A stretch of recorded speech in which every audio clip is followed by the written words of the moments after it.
Hi, I'm Jonathan, I'm and, Esmeralda. Teresa. and we're going to be talking to you guys about the 5 most important things when it comes to identify your intent. And this is our table of contents, and Esmeralda is going to be talking about considering your general purpose. Teresa is going to be talking about making objective results oriented and audience focused. And I will be talking about specifying and measuring presentation objectives and using your presentation. So your first step in identifying your intent is to consider your general purpose. It is important to know which type of presentation you wish to deliver. For the most part, there are three different situations in which you may present. Number one, there's a tell situation in which you deliver content to inform your audience. Number two, there's a sell situation in which you deliver content to change your audience's behaviors or views. And number three, there's an interactive situation in which you engage with your audience and seek feedback. And then you also have to write your presentation objective.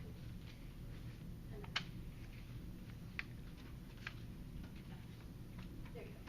Okay, so in a tell situation, you want to focus on what, how, or who. For example, you might need to talk about what happened last quarter, or how a new procedure is done, or who visited the website. When considering the general purpose for a tell situation, you may begin with an action word such as explain, review, or analyze. A few general purpose examples in a tell situation include explaining a new dividend policy, reviewing the steps for a new security procedure, or analyzing your organization's stakeholders. In a sales situation, you want to focus on why and link that to the change desired by your audience. It is important for the audience to accept why the change needs to occur and for you to energize them to do it. When considering a general purpose in a sales situation, you want to start out with a simple phrase, such as encourage their support or avoid budget costs. If you add some detail to the phrase, you will then find your general purpose. For example, you may already know what you want your audience to support, for example, wind power. Or you may already know which budget cuts you want to avoid, those to the research budget. Therefore, some examples of your general purpose would then be why would the community benefit from wind power, or why should senior executives support current research. And interactive situations, you simply want your audience to give you your feedback on your ideas, and you want to consider what it is that you want your audience to do. And now I'll let Teresa explain how to create a presentation objective. So writing a presentation objective is very important. The benefits of it is that first it saves you time on researching because you know what points you need to focus on. And it also guides in your opening and closing statements because you know what points to focus on and which ones to emphasize on for your audience to listen. And it also helps you just adjust the time just in case you run out of time. You know that you needed to spend so much time on this point instead of these other ones. So making sure that you write a presentation objective helps because of those reasons, in my opinion. And it has to be results oriented, audience focused, specific, measurable, and attainable. So those will ultimately help you when you're writing your presentation objective to make it more influencing to your audience.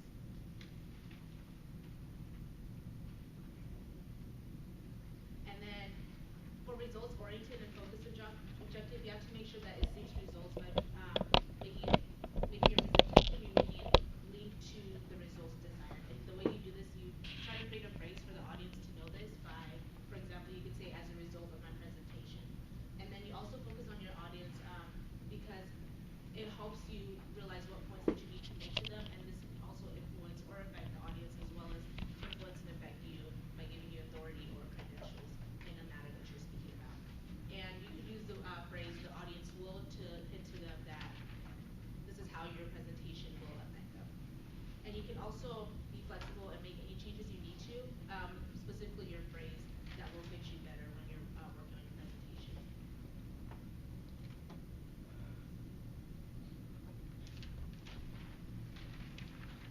And to have a specific and measurable objective, first, to make your objective more specific, you should say the phrase, as a result of this presentation, my audience will, and then after that, make a list of targets, as the book likes to call them. And targets are just statements that you want to make your audience like come away with, such as like what you want them to make them think, feel, or do.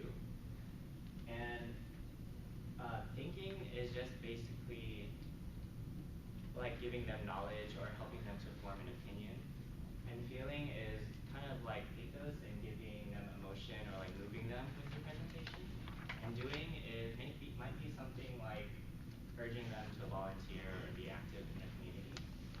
And to make your target measurable when you're thinking of these targets, it's really hard for the feeling part of the targets because you can't really measure feelings in every individual person.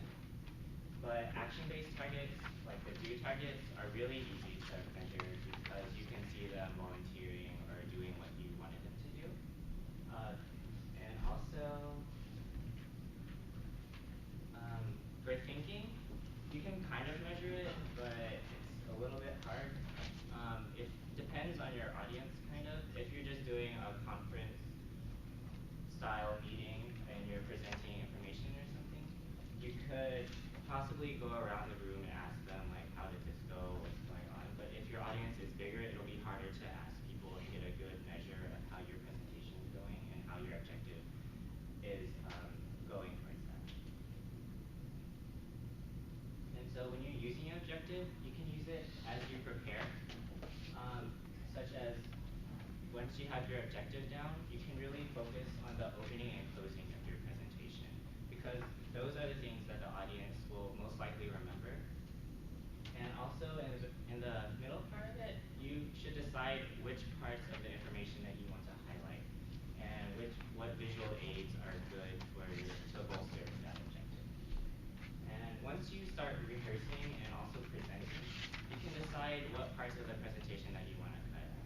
When you're presenting or rehearsing, you could find information that is like flowing or what's not really working out for you, and what parts you should emphasize to help the audience really understand it better. You can also do this while you're presenting, because while you're presenting, you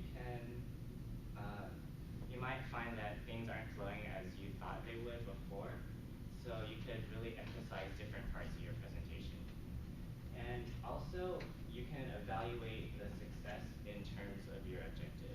Did you meet your objective? Did you go above and beyond? Or did you kind of fall flat a little bit? And so, in conclusion, to identify your intent, it is important to consider these three following things. Your general purpose, your presentation objective, and the use of your objective. So basically, you're going from a large idea and then getting a little bit more specific and then a lot more specific.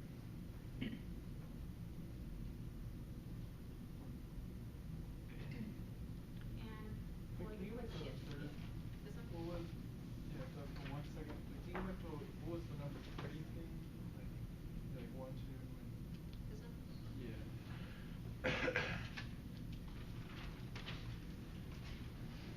Does anybody need another slide? Hold on a second. Hold on. Like trying to write it. Oh, you're still trying to write it. Once we do that, will one of you read the questions out loud for the quiz so I can get them? And then there's 2 and 1 for whoever's.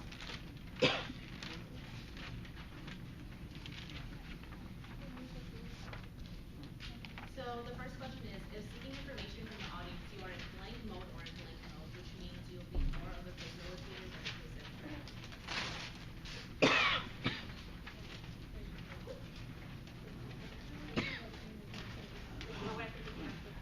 I'm sorry? You grabbed our quizzes.